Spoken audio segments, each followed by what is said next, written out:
Tooth Fairy. Sight reading step 1. Story narration. Today we are going to read the story Tooth Fairy. What can you see in the picture? Yes, there is a fairy and two children, a boy and a girl. Oh, look, the girl has lost her tooth. Have you ever lost your tooth? Yes, me too. Now let's see what is happening in the story. Wali and Iman are brushing their teeth before going to bed.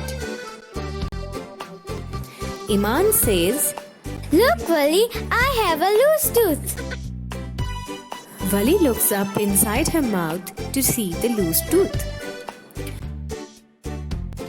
He says, It is wiggling, Iman.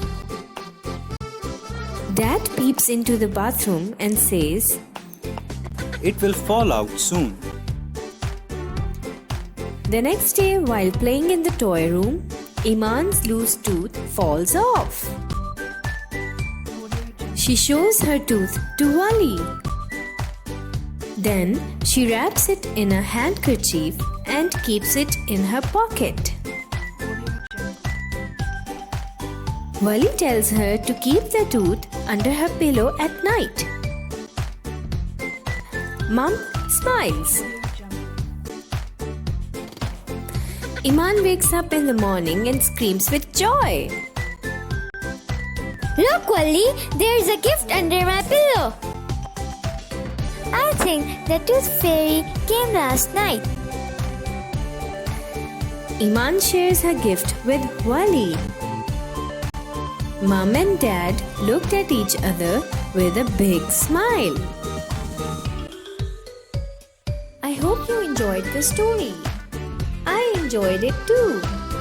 So what was the story about?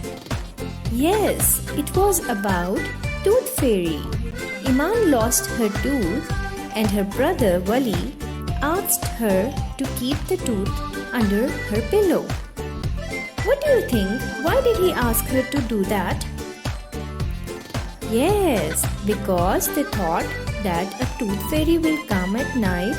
She will take her tooth and give her a gift. Losing tooth is fun. Well done, everyone.